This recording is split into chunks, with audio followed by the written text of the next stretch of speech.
They love game shows. They love wrestling. They love sports, violence. So what do? We give them what they want. One thing about Big Sexy, he likes a good war. Of course you realize this means war. Oh, hell yeah. As of this moment, we are at war. Well, brother, you got a war. This is the people's war. Bring it. Our parents' war is about to become ours. Hey, yo. And so began the war.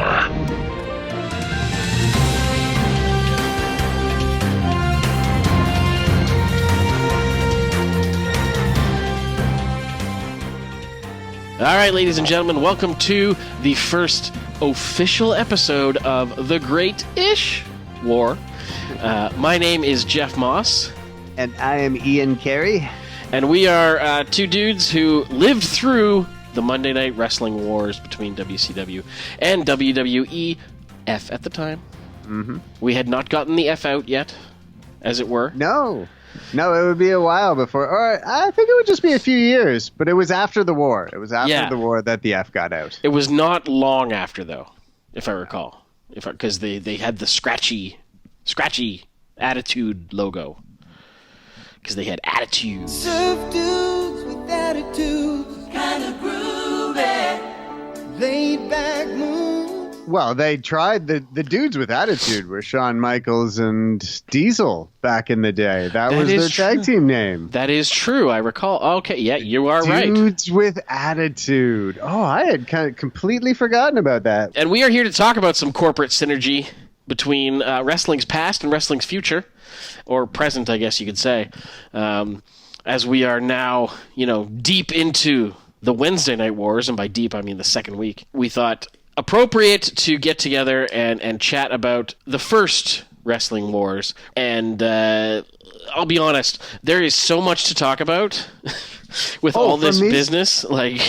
From these two shows, a lot to talk about. From both wars, the past and present, there is lots to talk about. I have 4 pages of handwritten notes here. You're doing a little bit better than me. I'm only at 3. That's okay. You have an encyclopedic wrestling knowledge, so a lot of this stuff you probably don't need to write down. But since there is so much to talk about, I just want to get right into it, to be honest with you. Yeah, let's go. I just kick it right off. You want to start with Raw? Let's go with Raw. Let's go with Monday Night Raw.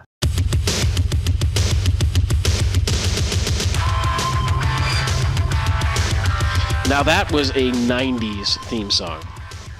Yeah. That was like Vinny DiCola in the Transformers movie business right there. It was still, you can tell from the introduction of the show that it was still, they were still stuck in another era at this point. We hadn't quite got the Attitude Era yet here. No, that definitely did not have attitude. No. No. Sans attitude, as it were. Raw is coming to us this week and this week is, by the way, May 27th, 1996, so we keep ourselves in the right date frame. It's coming to us from beautiful Fayetteville, South Carolina. One night after the Beware of Dog pay-per-view, where the pay-per-view cut out midway through due to a large storm in the area. And this was, they lost the last 4 matches of the pay-per-view. It cut off. Now, the live crowd, they did the show, but the lights weren't on and it wasn't broadcasting anywhere. And so sounds perfectly safe. They had to make good for the pay-per-view audience. So 2 nights later, on the Tuesday night when they would normally be running the replay, they were filming those 4 matches in another location, and they would show it as a pay-per-view again. So it was the pay-per-view that they split into 2 parts. Mm-hmm. Half of it started on the Sunday, and then Beware of Dog 2 was on the Tuesday evening. Beware of Dog 2, Dog Harder. Welcome to the party, pal! There's some clips during the Raw of them wrestling in the dark, and I gotta be honest, I would have left. Yeah, what could you see? Yeah, well, maybe they were stuck in there because it was such a bad storm outside. Oh, I hadn't thought of that. I have very little sympathy for wrestling audiences. So, yeah, I guess that makes sense. So, yeah, throughout the whole episode, they're constantly telling you to call your cable provider to make it right, which I thought was funny. They're completely passing the buck. Like, yeah, those guys screwed up. You should probably call them. And since the results of Beware of Dog had little to no consequence, they were able to just continue on with Raw as if nothing had happened because, well, nothing had happened. And this was something that they were actually doing a bit of at the time because of the Tuesday night replays, where the Monday was sort of its own show, and the angles that would play out there didn't have so much to do with the Sunday's show, because they still wanted you to get the pay-per-view on the Tuesday, so they couldn't advance storylines as much. Of course, now it's totally different. You would never think of doing something like that. And I think it would only be for a little while longer that they would do it like this. Yeah. So this Raw kicks off with Intercontinental Champion Goldust versus the Ultimate Warrior. Ultimate Warrior. Yeah. Yes. In his second stint with the company. And I just like to mention how amazing it is to watch Dustin Rhodes wrestle in 1996 in the opening match of this Raw, and then watch him in the closing match of this past week's AEW. That's pretty amazing. He main evented a show in 2019 and was on this show here in 1996. And did you see this week on AEW, they were referring to him as the Natural again. Yeah, that's true. Which was his old name in WCW before he left there and went to go do Goldust. Yeah. So Dustin Rhodes, long career in pro wrestling. Speaking of long, this particular match, and keep in mind, this is a match featuring the Ultimate Warrior, goes an astonishing 15 minutes. There was a lot of just Goldust leaving the ring and walking away and being scared of Warrior, though. Or Warrior just no-selling everything he did. Yeah, I mean, that was the match. Basically, Warrior would get some offense, then Goldust would go to the outside and go, hey, no, and then he'd run away, and then he'd try and punch him for a bit, and that wouldn't work. And then on the commercial break, he ran away, and Ahmed Johnson came out and carried him back to the ring. Which was, I'm keeping in mind that we did not see the previous Raws, but it seemed completely random that Ahmed Johnson was just like, nope, you're seeing this one through, pal. And credit to Ahmed Johnson for not, blowing out a knee while doing that, too. I kind of like maybe there was no backstory. Maybe he was just watching the match going this is ridiculous. All he's doing is leaving the ring and walking around. I'm going to go and take him out. And then finally at the end of the match, Goldust just left the ring. Yep. Warrior followed him, and they both got counted out, and that was that. Yeah, they just went past the really crappy Raw sign that served as an entrance, and everyone was just like, all right, well, they both lose then, I guess. And that was it. It was basically 15 minutes of Ultimate Warrior being the Ultimate Warrior and the fans looking at the Ultimate Warrior. Because that's all, Warrior was his entrance, his music, him shaking the ropes. Him moving his arms up and down. That's true. He did do that. Sometimes pointing, and he would point at the sky. Other times he'd kind of run on the spot a little bit while he was pointing at the sky. That's and he did all those things. He did them a lot. He did them a lot, and he did them well. That King of the Ring qualifying match meant nothing. And they pretty much just decide that the next match in the brackets, whoever wins that gets a bye. So that's kind of neat. After clearly the King of the Ring tournament was not important to either Goldust or Ultimate Warrior, as they basically just, Warrior just forgot to be in the ring. And Goldust seemed to want no part of the match at all. Because there was no urgency to either of them leaving. They just kind of wandered away. Nor did either seem that upset when they learned that they would no longer continue in the King of the Ring tournament. Warrior seemed more upset at Goldust's chair. Yes, he was very mad at the actual chair itself. He seemed to blame for something, and then Goldust just left, as he had tried to do for the entire match. Yes, and that was the first 15 minutes of an hour-long episode of Raw. After the match, they cut away to a promo with Stone Cold Steve Austin and his it was a manager, but he was beyond a manager. He was like his mentor and all that, because this is still kind of in that ringmaster area where Stone Cold is hanging out with Ted DiBiase, and they're not really letting him talk, and he just kind of stands there and looks angry about stuff while DiBiase does all of the performing. Yeah, when he got fired from WCW, and then he was in ECW for a bit, and then when he came in, he was the ringmaster, and they partnered him up with Ted DiBiase, and he didn't say anything, which is incredible to think about, because now everybody wants to hear Austin come out, drink a few beers, and say his stuff. Yeah, he's arguably one of the best talkers of the era. Yeah. And they wouldn't let him say a word. And it was funny because when he was in ECW, he would lay down promos. Basically, I think he did wrestle one match with Mikey Whipwreck, but for the most part, he just cut promos. Like the one famous promo, he was dressed up as Hogan. Another promo, he was dressed up as Eric Bischoff. And then WWF signed him and said, well, now let's not let him talk. That guy's promos were great. Don't let him talk. That'd be crazy. So it's good to see that only certain things have changed in WWE from now to then. The big reveal of this promo is that at Beware of Dog, Austin was supposed to wrestle Savio Vega. In a Caribbean strap match. Yes, which, for those of you scoring at home, is a strap match, but with Jamaican patties. It's the only thing I could think of. So when the lights went out, they obviously couldn't do that, so they're going to redo it again, like Ian mentioned, the next night. But DiBiase is so sure that Austin will beat Savio Vega that he's putting his career on the line. Now, that seems like a lofty bet to make without any provocation whatsoever. Nobody asked him to do that.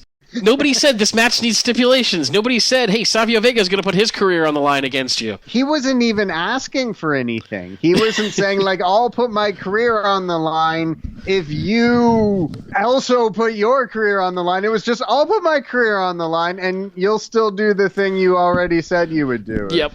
Austin wins. And Austin was just like... that sounds like a good decision for me to have made. And Austin was just kind of like, well, if I lose, I don't have to listen to this guy anymore. And if I win, I win. So I win either way. Yay me! So once that promo is over and we've got that bombshell, because if you were wavering about Beware of Dog Part 2, clearly that puts you over the will I get it edge. The next match is the current tag team champions, the Smoking Guns. Bart Gunn and Billy Gunn. Was there anyone else with them? There may have been someone else with them in tiny, tiny shorts, oiled up and glistening, and that's their opponents, the Body Donnas. Also, Sonny was there. Yes! Sonny came out with the Smoking Guns, and the storyline appears to be that Sonny is running through the tag team division. Yeah, and they don't even try to make it a double entendre. They pretty much just like, yeah, she's banging them all. Crazy, huh? We weren't aware of this at the time because dirt sheets weren't as readily available, the internet. But apparently there was a bit of a storyline in the locker room as well that Sonny was running through parts of the roster. Yes. Her then boyfriend, or were they married at the time?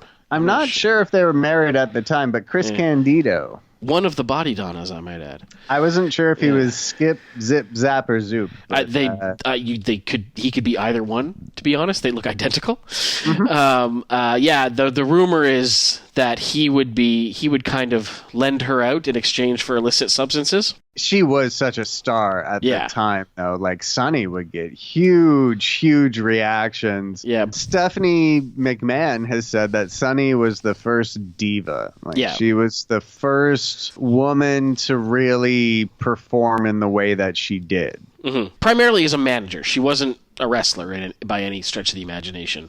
She was a model, and they brought her in, but she had charisma, and she could talk really well. So as a manager, she was great, especially when, surrounded by dudes like the Godwins, who she managed previous to the Smoking Guns, but then she turned on them at Beware of Dog before the lights went out. Phineas and... what was the other guy's name? It was Phineas and Henry Godwin. Yes, Henry and Phineas Godwin. The Guns are wrestling the Body Donnas, and it's going about as well as you'd expected, when all of a sudden, out come the Godwins. That's right. They come out, and they cause a distraction for Sunny. They don't really interact with the match at all, but they sure do distract Sunny. Well, I think Sunny has sort of had relations with members of several tag teams, is sort of the implied angle here. Yeah. I mean, I'm not really sure what their conversation was about, but something along those lines. Yes. Speaking of which, I wrote down here, I don't know if you noticed this, but Henry Godwin might be Kenny Omega's dad. Why do you say that? If you take a look there's one point where he stares down someone in the match, and I looked at him and I was just like, wow, that is just Kenny Omega in overalls. I'm not sure. Maybe if Henry Godwin slimmed down quite a bit. Now, wait, which guy eventually became Naked Midian? Was it Henry Godwin or Phineas Godwin? Phineas Dennis. Phineas Godwin. Dennis Knight, I believe his name was. Yeah, nobody's thinking he's Kenny Omega's father. No, definitely. And we've seen him naked, so we know. You know who else came out during this match? He didn't do a heck of a lot. Didn't do anything, in fact. He took notes. Yeah, which was what I was doing. Yeah, I did that as well. So I count myself as part of this match. Harvey Wimpleman came out and was just taking notes. I guess he's maybe thinking of managing a tag team in the division. I guess. They didn't really explain it. They just kind of went, hey, look at that guy. And then Vince was back to the match. So, all right. So the match continues for 12 minutes until the Guns win. That's it. I will say this, though. In watching this match, I found myself thinking, wow, Billy Gunn is actually way better than I ever gave him credit for. The Smoking Guns, I remember during, this period and a little bit earlier, they were pretty popular. They had a long run as tag team champions. There wasn't a lot of great tag team wrestling exactly happening in WWF at this period, but this was the Smoking Guns were a team that WWF got behind for whatever reason quite a while. Given how the rest of their careers played out, they obviously were pretty sold on these guys, and it would take something monumentally stupid to knock one of them out of the company. Up until then, things were going great for him. Billy had a great career. Yeah, he did. Smoking Guns retain their titles, and the next segment of the show announces a big rematch between the British Bulldog and Shawn Michaels, because Shawn Michaels is currently the WWF champion, and the British Bulldog would rather it be him. And there is the storyline where Shawn Michaels has been making advances towards Diana Hart, who is married to the British Bulldog. Man, there are accusations that the face of WWF is a womanizer. I know. It's astonishing, really. It's amazing, especially one who sings his own Sexy Boy theme song. So they're going to do the match over again, obviously, and they're also. I think they announced a rematch for the next pay-per-view as well, for British Bulldog versus Shawn Michaels, which we will get to when we get to it. But what we got to get to next on the show rundown is, of course, Vader versus Ahmed Johnson in a King of the Ring qualifying match. And now, this don't one... forget that the commentary position is the Slammy Award-winning Owen Hart for this match. Well, yes. And he looks like a Mormon. Yeah, he does. Mm-hmm. It is amazing. Jordan Miles wore a similar suit on NXT recently. He came out. He did. You're right. Yeah, he came out and it was like, oh, they're doing a right to censor gimmick. Jordan Miles. Yeah. Oh no, he's just wearing that. Okay, all right. Yeah. So Owen, now wrestling fashion. We could do a whole other show on wrestling fashion. Like wrestlers have either always been on the cutting edge or way off the fashion train. In this case, Owen arrived in a greasy blonde mullet, a white dress shirt with thin black tie, black jeans, and cowboy boots with the jeans tucked into the cowboy boots. Tucked into the cowboy boots. Owen Hart is someone you would never go to for fashion advice. Like, no. He a lot of fanny packs in Owen's history. He was a heavy investor in Zubaz. Yes, yes. A lot of Zubaz pants with windbreakers. He rivals, I would say, Rick Steiner in terms of crop tops. Yep. And he also, in this instance, has a cast on his hand. It's broken. He's broken his hand, so that he's been using illegally in matches.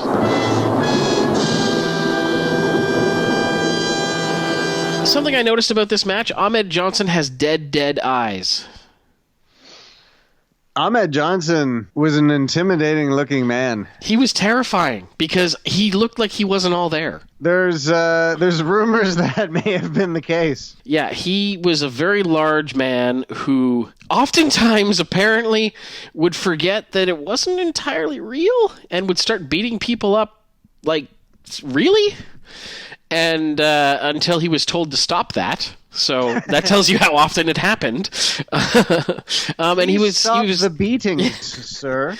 He was also made of glass. Like this guy, you looked at him the wrong way and he'd blow out a shoulder or whatever, which was funny because he wore an excessive amount of knee pads.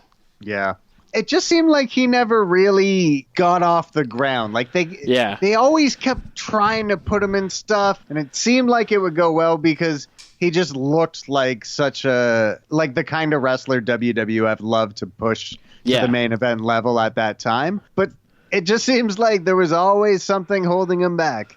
These two big bulls, as Vincent K. McMahon refers to them, Vader and Ahmed Johnson go at it, and this is the match that whoever wins gets a bye into the next round of the King of the Ring because of the double count out earlier. Because both wrestlers showed no interest of competing in the match. That's right. Ahmed Johnson is clearly tired after about 60 seconds. Yes. Like, he might as well have just, like, put up his hand and said, time out in the middle of the match. The funny thing is if you look at those two guys, you would think, well, who is going to move around like a better athlete? Yeah. I'd actually have to say Vader to move around like a better athlete. Vader owned him. There's just too much muscle on Ahmed Johnson for him to do anything, I think. Like, he's just too puffed out to move. So they have what's allegedly a match, and I got to be honest, it's not great. Even though I'm a big Vader homer, no, not a great match, mainly because of the Ahmed Johnson factor. And there's a bit of a referee distraction, and Owen Hart jumps off of commentary, slides into the ring, and physically murders Ahmed Johnson with his cast. I'm not sure if he murdered him, but he did knock him out. Ahmed Johnson was out for a long time. So this is because Owen, Vader, Bulldog, and I think Yokozuna are Camp Cornette. Yes. At this time. Yes, good old Jimmy Cornette. So it was actually because Jim Cornette is Bulldog's mouthpiece for Camp Cornette. So earlier in the build-up to that rivalry on a Raw, he referred to Shawn Michaels. He called him a fornicator. What? He said, Shawn Michaels, you're a no good fornicator. My God.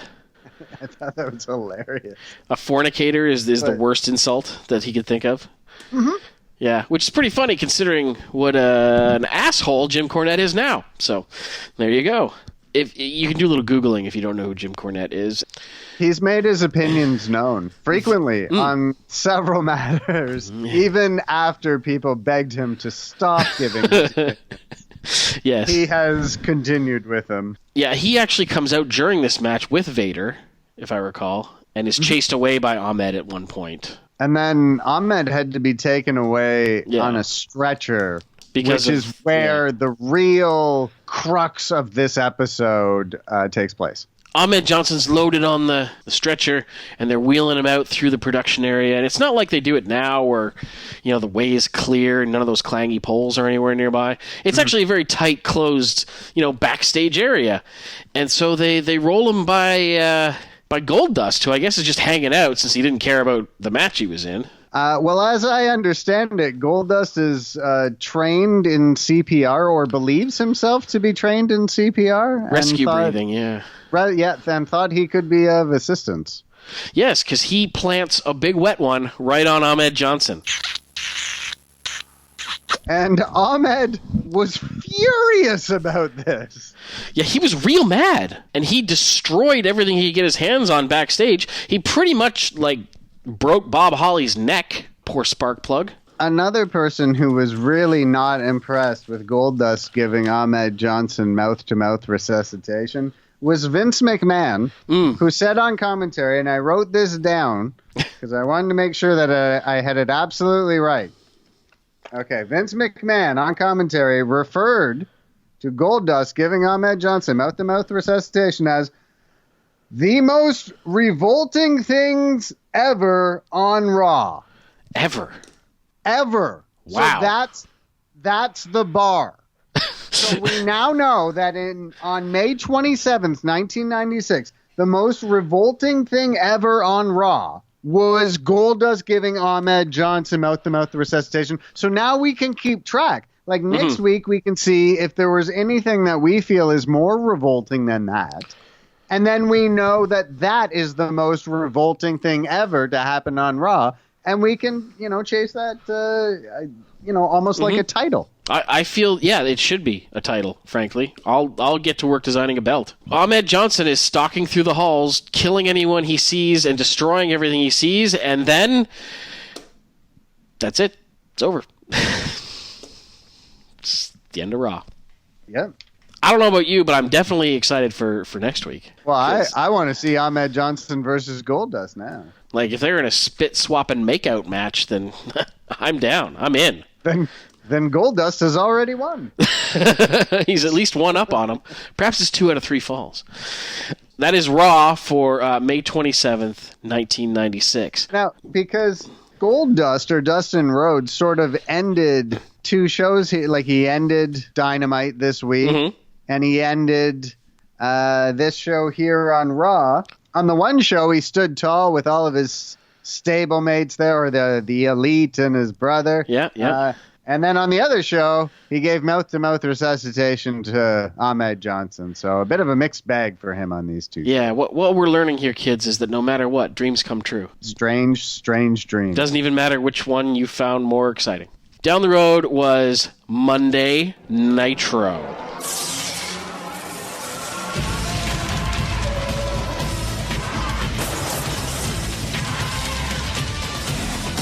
And if you like shows with stuff blowing up in the opening credits, Nitro is for you, my friends. But that's classic music. The Nitro music, I think, is classic. Plus, they didn't change it around a lot. I mean, I think it was that music for a long, long time. I'm sure Russo decided to change it at some point. But I think when they moved over to that really, spiky logo.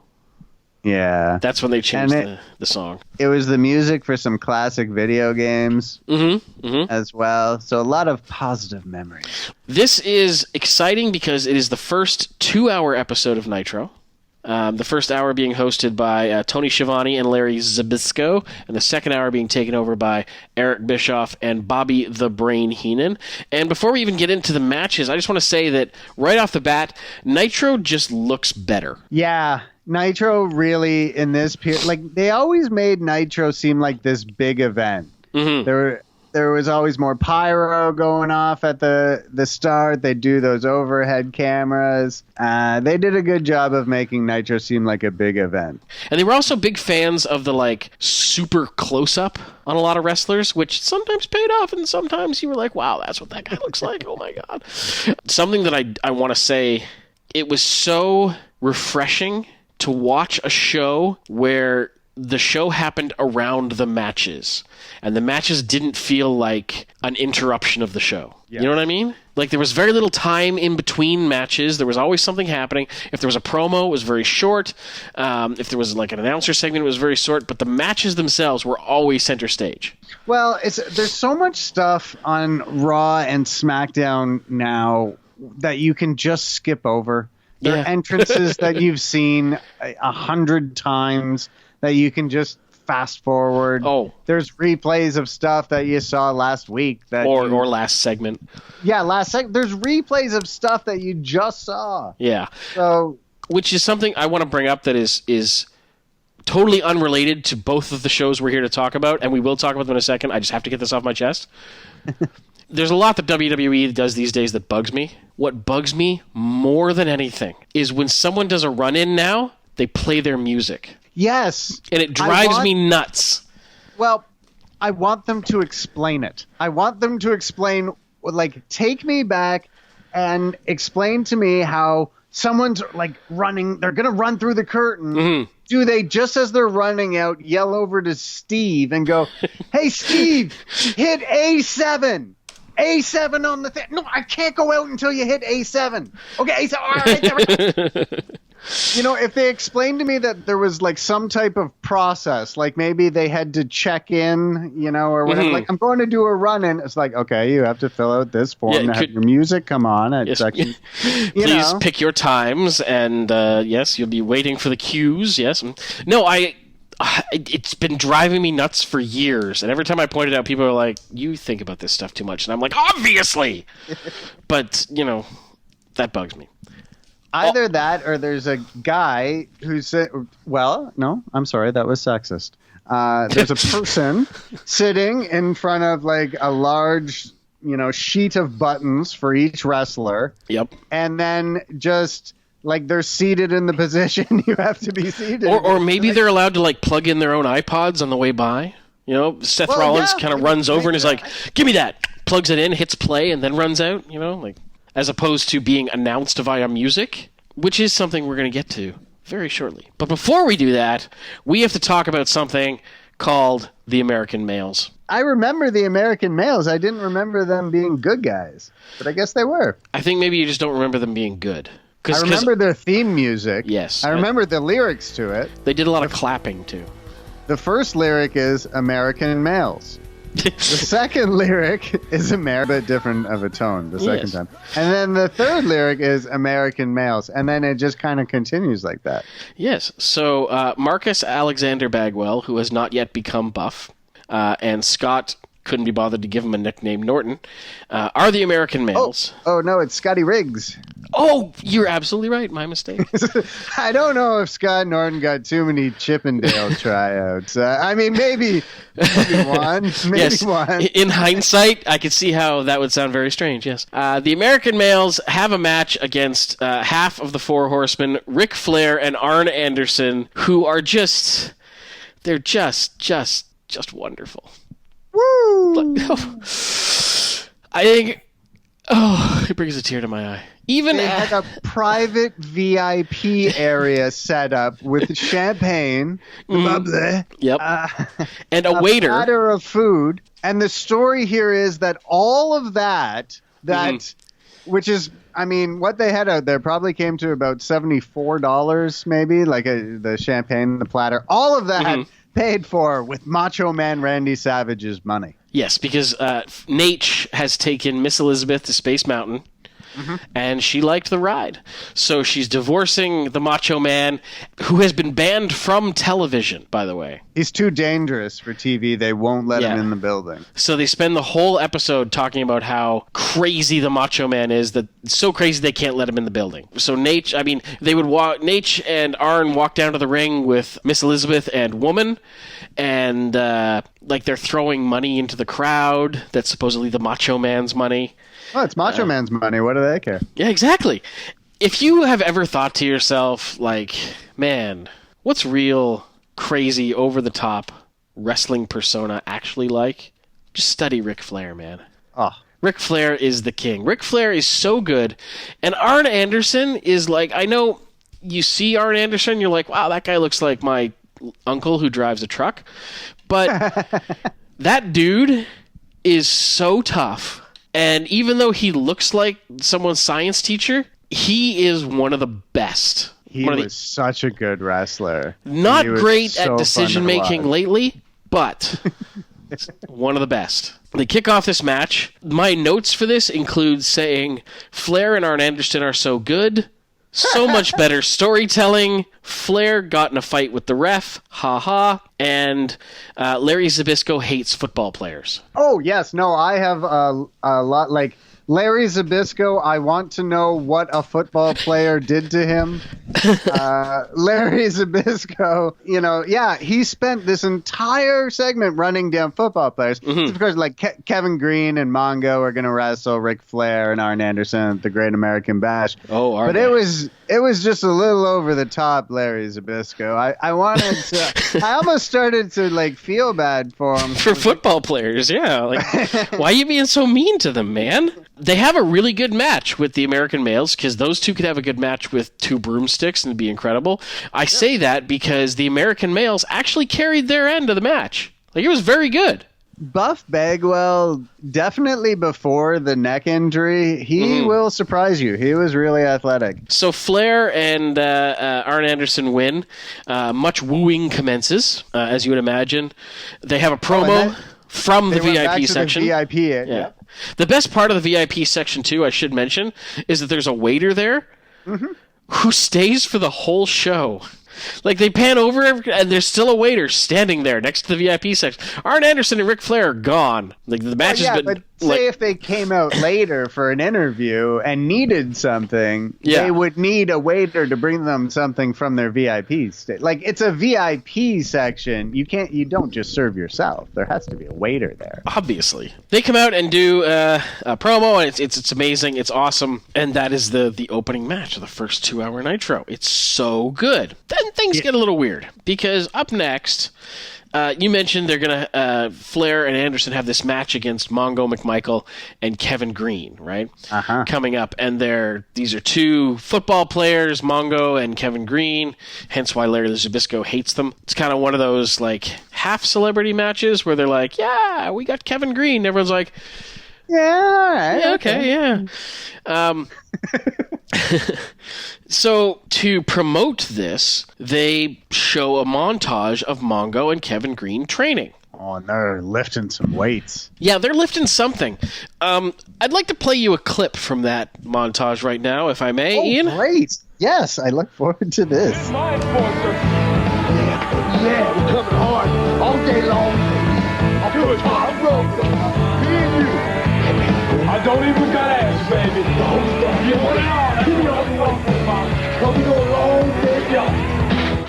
Now, I'm pretty sure that they meant for that to make them look really tough. Yeah. I don't know if it makes it look like they're working out, though. Definitely, when you listen to just the audio, you get taken to a different place with that promo. It's the music, is what it is. Because wrestling gets accidentally sexy a lot. But this, I was astonished. And this is just after watching an episode that literally ended with a man-on-man makeout. Well, they figured maybe they knew that Raw had that programming coming up, and they wanted to beat them to the punch. They were like, we want to be edgier than them, so we'll get our stuff in first. I watched that montage probably, by the way, about 4 times because I thought it was absolutely hilarious.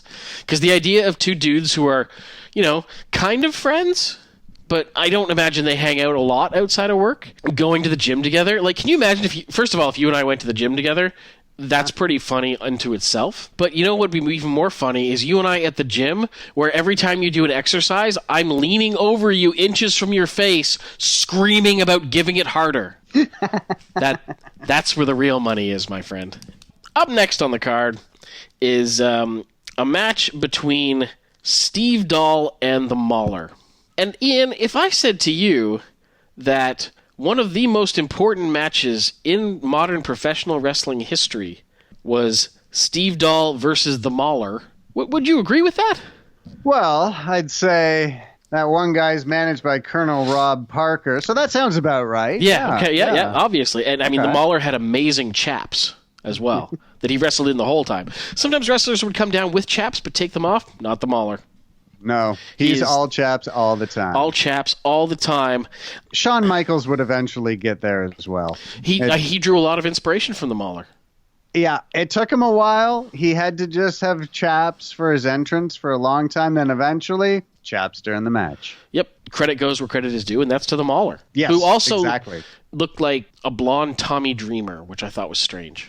He's Mike Enos, right? Yeah. Yeah, he would eventually, when he came out, I was like, oh, that's Mike Enos. And then the Mahler came up on the thing. I was like, I never remember him being referred to as the Mahler at all. Well, that's because you probably don't remember the match, because even though it is the most important match in history, it is such because of nothing Steve Dahl or the Mahler did.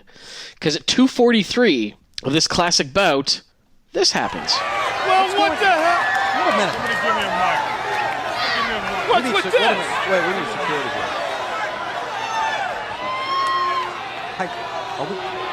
I have no idea. Hey. Wait a minute. I can't believe what I'm seeing. You people. What's with him? You know who I am. But you don't know why I'm here.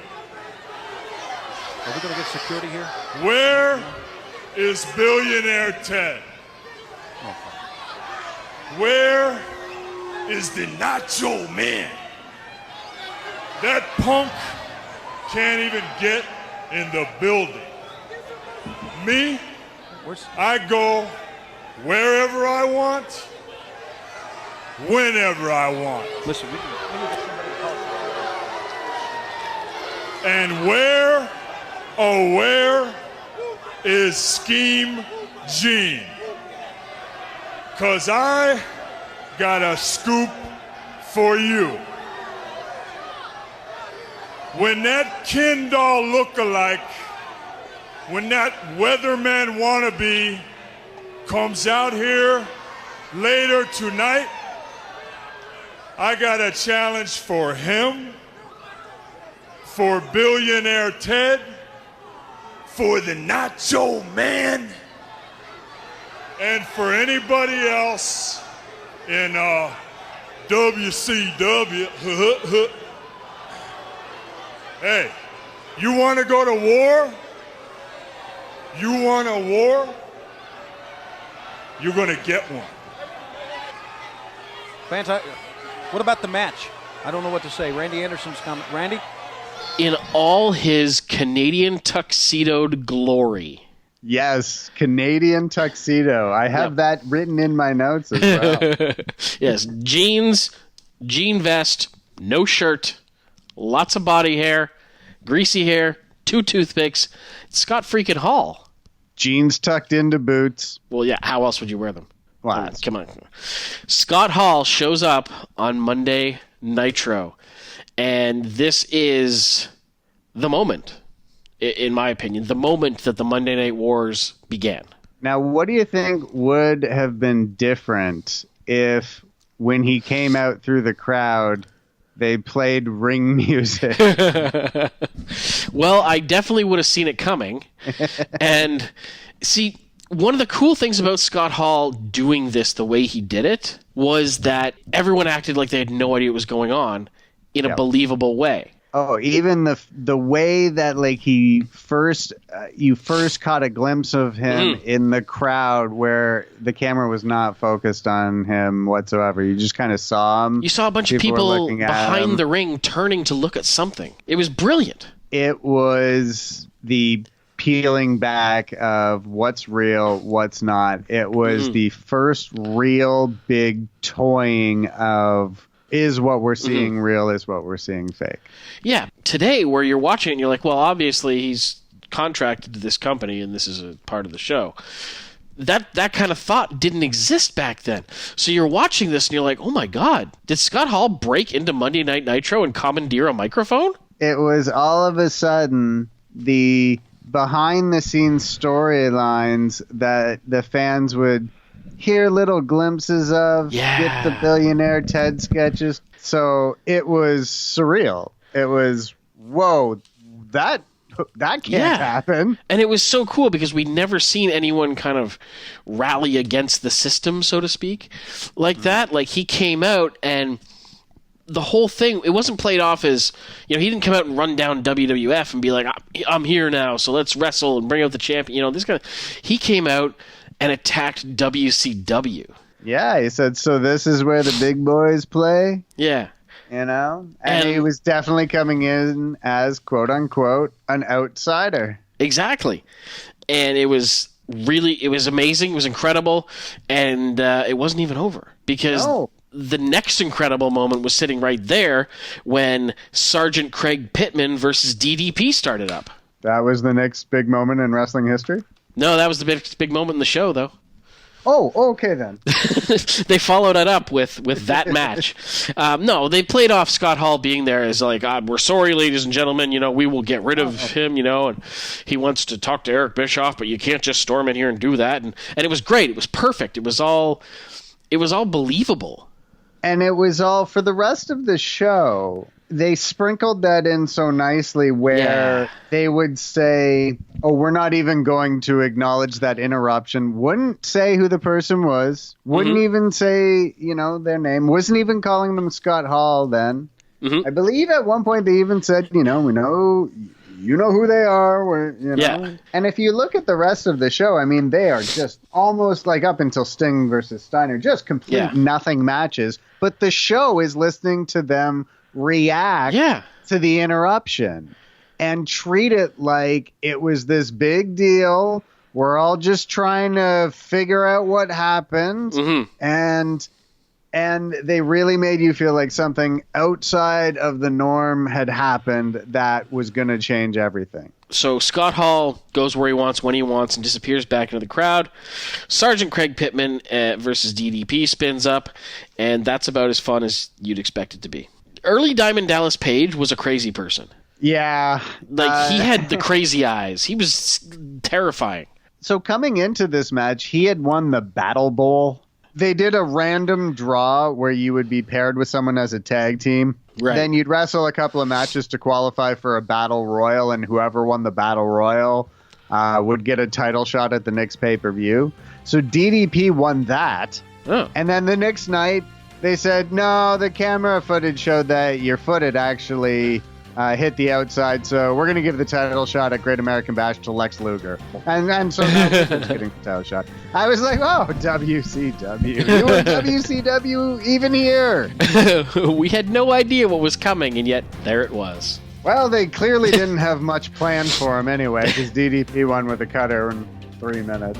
Yeah, and that was it. They then did a recap of the situation with the Macho Man, which, as we know, Flair's doinking his wife, and he's spending his money, and he's crazy and isn't allowed back in the building or on TV. He's out of control. This all stems back to WrestleMania 8 when Ric Flair claimed to have those scandalous pictures of Elizabeth. We should have known then something was building. Yes, way back then when I was 11? Sure. Yes, we should have looked at Elizabeth then when we were 11 and gone, that woman wants to ride Space Mountain. Obviously. I can tell. And then we probably would have looked at each other and been like, I want to ride Space Mountain too. That sounds like so much fun.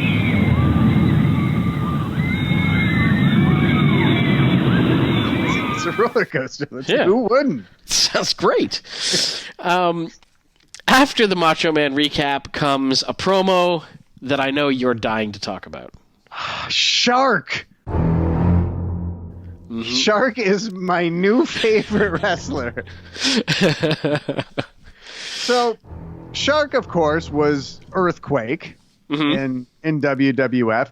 And then he gets to WCW, and they say, all right, okay, I see you're a big guy, 300 pounds. Let's see, what else is big? What are big things? Sharks are big. Okay, sharks, right? Okay, so we'll give you some tights that has a picture of a shark on it. No, a picture of a shark fin. Shark fin, and then just says, Shark Attack on it, And then we're going to paint some teeth on you. And they did the Cesar Romero thing where they're like, hey, can you shave that? And the shark was like, no. So they just painted over it, and they said, there you go. Go trick-or-treating. You're now a shark. I mean, he looks like he had bought a shark costume at Walmart that has, like, you know, it comes with, like, a plastic sheeting over it, and then it has a picture of, like, an 8-year-old kid all happy wearing a shark costume. It was like shark costume, $12.99. So Shark was originally brought into WCW as part of the Alliance to End Hulkamania, which was Kevin Sullivan's stable, and the Dungeon of Doom kind of came from there. But in this interview, he announced that he was kicked out of the Dungeon of Doom. Man, what are you going to do to get kicked out of the Dungeon of Doom? Apparently, receive a shot at the champion. They were mad that he. The Dungeon of Doom is a fascinating study of what happens when wrestling tries to make The Undertaker out of 5 guys with none of the talent. Well, I mean, the Dungeon of Doom was basically like this WCW coming into the Monday Night Wars had just basically their own mild version of Hulkamania. Yeah. They had started to work with Hogan in like 94 or something. They did that ticker tape parade, Universal Studios, and they just had him feud with Flair for a bit, and then they just had Kevin Sullivan create the Dungeon of Doom, so it would be like an endless supply of monsters, similar to like Bobby Heenan's Heenan family going after Hogan in the 80s. Except they meant literal monsters. Yes, these ones were literal, like, you know, there was the Yeti, and everybody had to be kind of a monster. There was a mummy, there was Shark, there was Brutus Beefcake was the Zodiac, Kamala was in there for a little bit. It was basically your league of supervillains. It was all over-the-top, large villains, because that's what they figured would be best for Hogan. But then when Nitro started, it was almost like, look, we've just seen this too much, and it's too cookie cutter. Yeah. And Bischoff and WCW, for whatever you want to say about them, they really went cutting edge when they had Scott Hall come out and make it look like WWF was invading WCW. Yeah. And do it as Scott Hall. Yes. Like, not as Reza Ramon or a character creator, but like, this was around the time that the idea of a wrestler just being themselves started to creep in. You know, you don't get a Stone Cold Steve Austin the way we know and love him without this happening, because Stone Cold, you know, and he said The Rock the same thing. They were just who they were, but turned up to 11. Yeah. And before this, that didn't happen a lot. No, and WCW had a lot of, like, coming into the Monday Night Wars, they did have a lot of gimmicks because of the Hulkamania versus Dungeon of Doom stuff. So I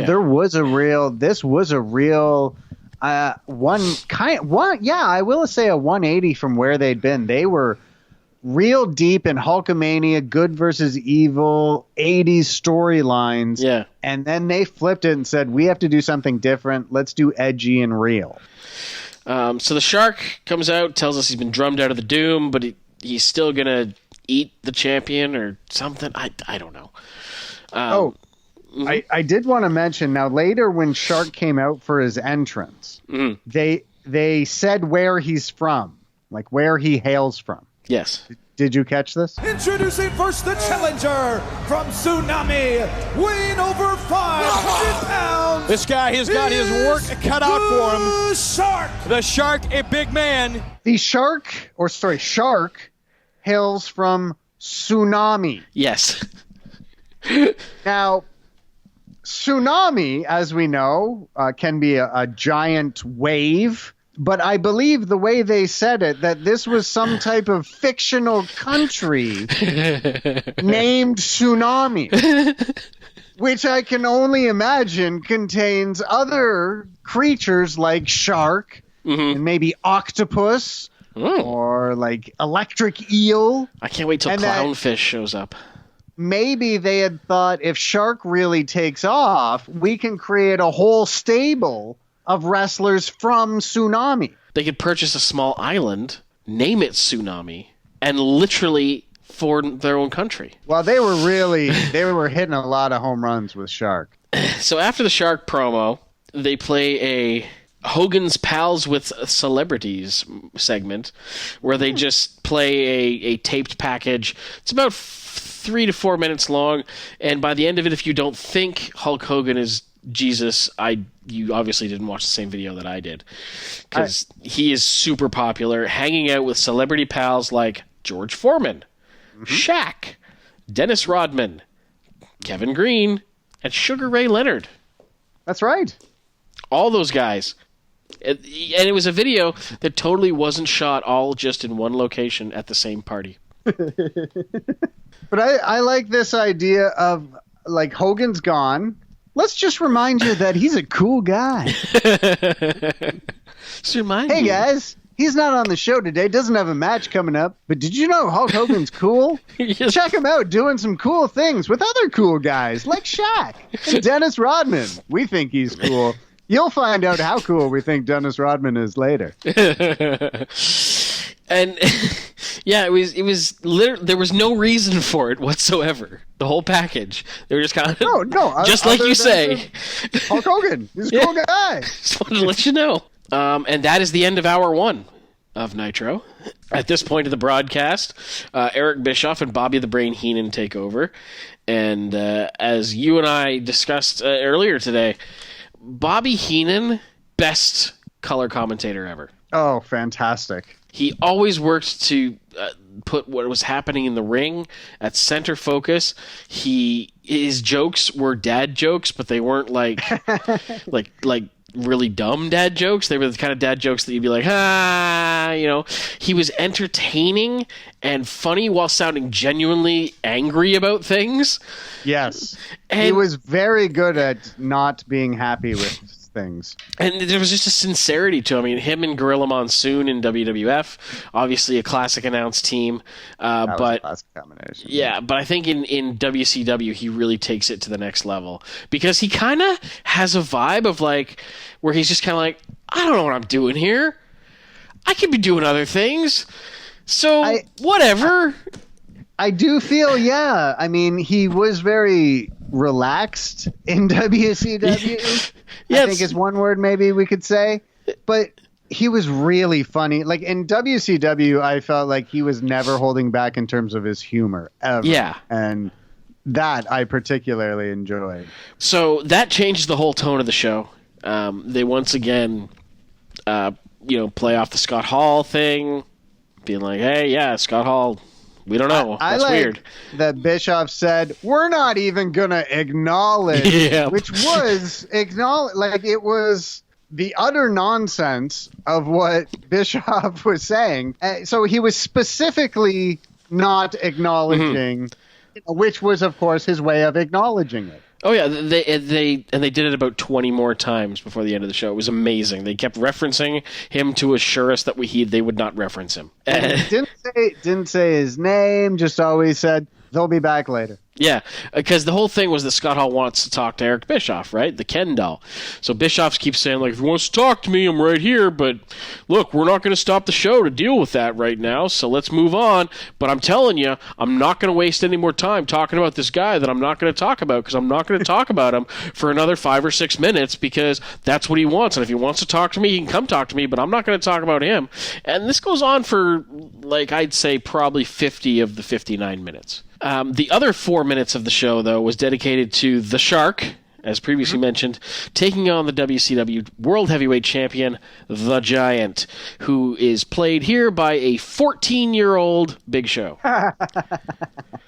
So the Giant pretty much just no-sells everything for 3 minutes and 45 seconds until Jimmy Hart gets in the way, and then he wins. Then he gave him a choke slam, and then Big Bubba came out for some reason and shaved Shark's head. Big Bubba, known by his previous life name, the Big Boss Man, or his real name, Ray Traylor, which is also where he hails from.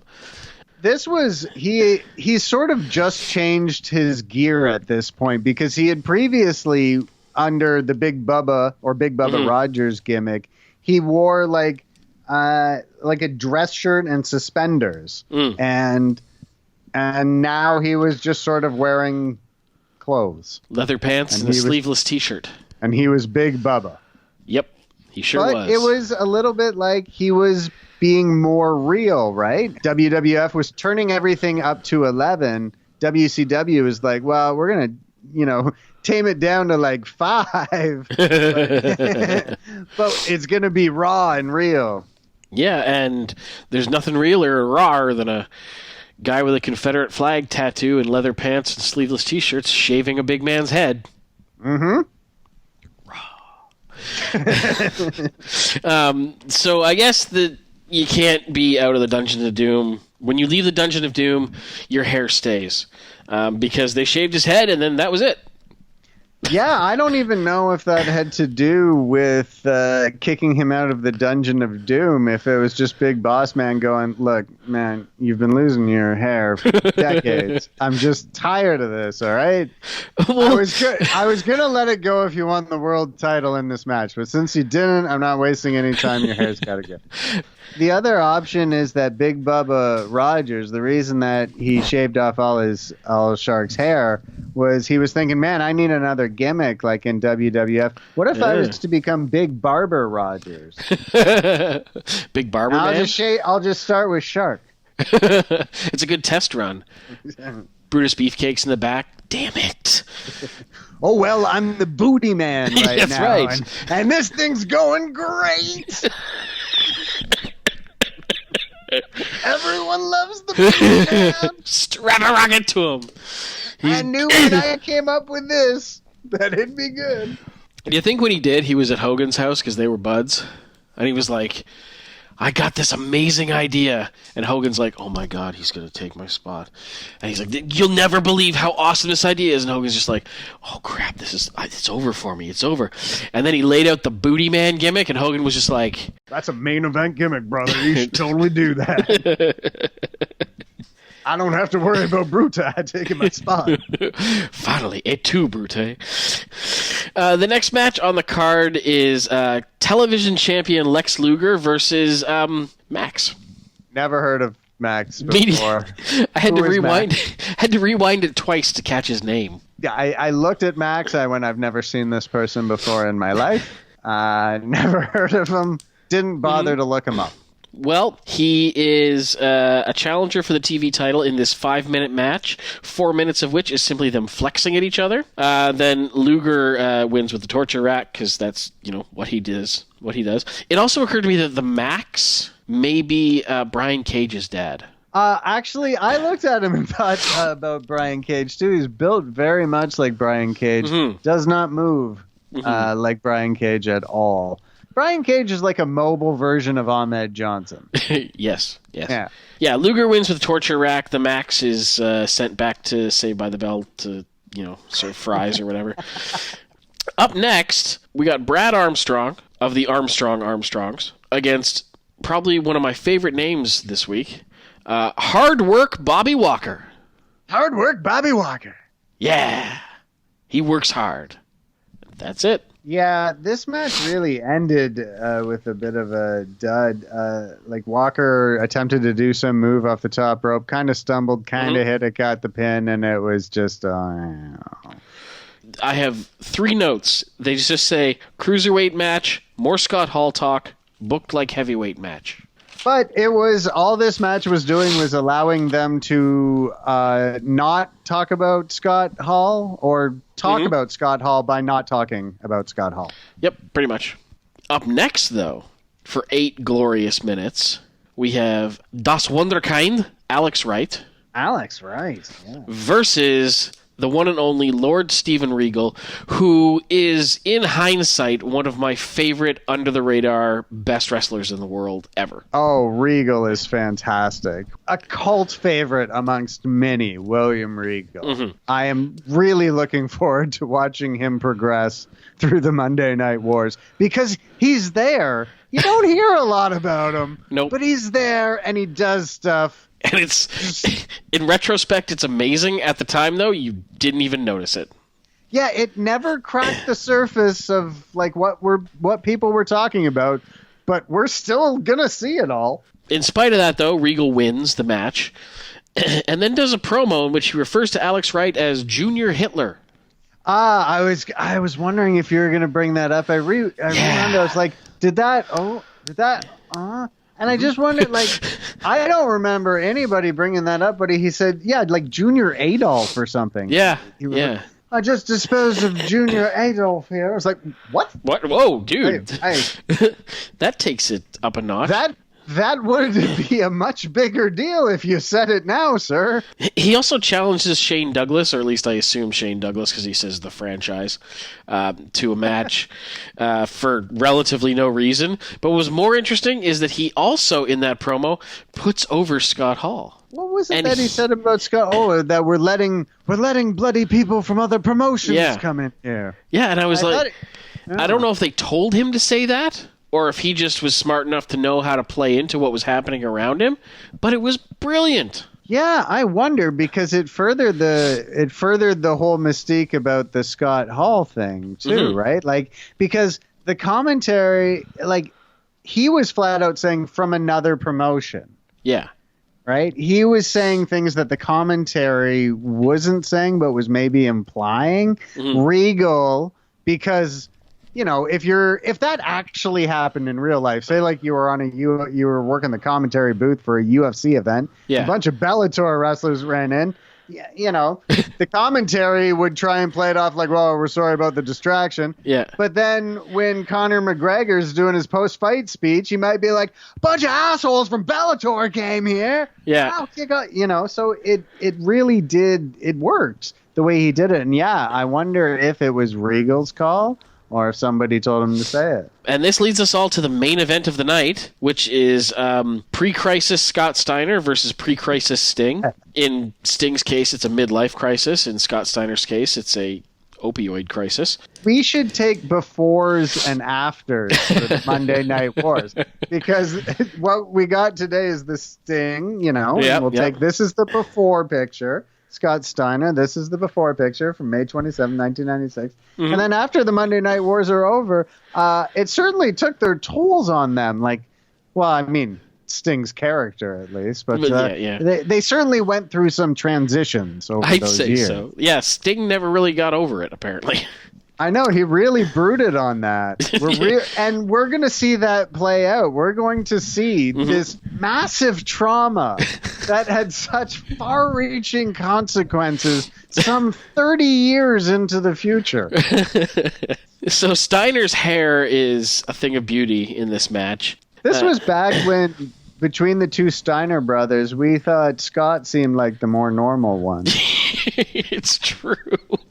We'd eventually learn otherwise. Not to get ahead of ourselves here, Rick Steiner does make an appearance in this match, and he does so in skin-tight, striped blue and white biker shorts and a lovely crop top. Yeah, clothing again. I'm sure Owen Hart owns pairs of. I'm sure Owen Hart has this ensemble. He may have lent them to him. Rick Steiner and Lex Luger come wandering out because Rick Steiner, you know, brothers with Scott Steiner, and Lex Luger, best friends of Sting, who will totally never turn on him ever. It's that they came down at the same time too, you know? Yeah, it's like were they just standing looking at each other in the hall, going, kind of like flinching towards the door, you know, like, I'm gonna go. No, I'm gonna go. Or do they both start? We're both going. They both start walking down the ramp and don't notice the other until they get to the ring, and they're like, "Oh, were you doing this now? Sorry. Should I? No? Let's just go. In a few years, we'll have to stagger this so they can each do our music." It's going to revolutionize the industry. Yeah, the match itself wasn't really super exciting to begin with, but it ends in a brawl. And for those of us scoring at home, I would like to note right here, right now, this is the first time that we've talked about WCW Nitro ending in a meaningless brawl. I will keep track of how many times that happens over the course of this show. It'll be faster to keep track of the times that it does not happen. It's actually true. I should do that. But this wasn't really the main event. It was the main event match, of course, but it wasn't what the entire show from the second match onward had been building to. No, because after the locker room empties and they do a pull apart, blah, blah, blah, and everyone's like, oh, that was inconsequential, they go back to the announce desk and Eric Bischoff starts his, we're not going to acknowledge that guy stuff again, at which point Scott Hall just kind of wanders into frame, like he kind of trips into the frame and is like, Which would be, a sign of things to come a little bit as well. Yeah, and he gives a big kind of speech about, and he talks about how he wants to do this in the ring where it matters, and again plays up the idea that he's not part of WCW, he's here to mess with them, and he's not coming alone. And when he gets here next week, and he keeps kind of referencing a second person, and you're like, whoa, what's he talking about? And then he challenges not one, not two, but three of Billionaire Ted's best to a match so they can settle it where it counts in the ring. And you're like, three? He said, what? Like, what's going on here? Are there more of them? So it's basically they've had a WWF guy on their show now challenging WCW to a 3-on-3 match. Yeah, I mean, I think this was the edgiest thing ever done in wrestling when they did this thing. I mean, this would cause lawsuits. I mean, WWF sued WCW over this. They did. So I read in the Wrestling Observer that had come out the week before these shows that, and it was in the Observer that the WWF was, they had trademarked the Razor Ramon gimmick and they were worried that WCW was going to use it. Yeah. But WCW, the story that Meltzer was getting from them was that because Scott Hall had been the diamond stud in WCW beforehand, that they felt it was so similar that there wouldn't be a problem. It was and again, this is from a company that had spent the last 2 years trying to recreate the 80s with Hulkamania, to take such a quick turn and say, no, we need to do something edgy and real and something that these wrestling fans have never seen before. And at the same time, on WWF, things are a little still cookie cutter and tame, or not edgy at least. Well, I mean, Goldust, like as edgy as Goldust giving Ahmed Johnson mouth-to-mouth resuscitation is. Yeah, and it being the most revolting thing we've ever seen. So that's it for Monday Nitro. So there you go. There's Nitro and Raw for May 27th, 1996. So this is the opening night of the war. Who won? Oh, you have to say Nitro won. Yeah, I got to give it to Nitro too, because it looked better. It was obviously doing something way more cutting edge, and it was far more entertaining. When I was looking at the two shows, you really see that Nitro is the one closer to what wrestling is today than what WWF is. The only thing that I saw on the WWF show that I wouldn't have seen on a WWF show 5 or 10 years earlier was they maybe wouldn't have had Sonny running through the whole tag team division. What they did with Scott Hall, that changed wrestling. So, of course, that's the better show. And so it was the start of a new relationship with fiction and reality for wrestling and their fans. And it was also the start of a new podcast. It was. Called The Great-ish War, because it was a great war. Kind of. Next week, we get into week 2 of the Monday Night War. We will have all the details from Raw and from Nitro of that week. We will, touch back on all these important plot points, I'm sure, and we will see crazy development, and we're off to the races at this point, friends. So I wonder if Ted DiBiase's career will still be intact. I'm going to have to Google the results of Beware of Dog Part 2 right now. Why did he put his career on the line? Nobody asked him to do that. You don't have to do it, Ted. My name is Jeff Moss. I'm Ian Carey. And this is The Great-ish War. Until we speak again, friends, stay safe out there.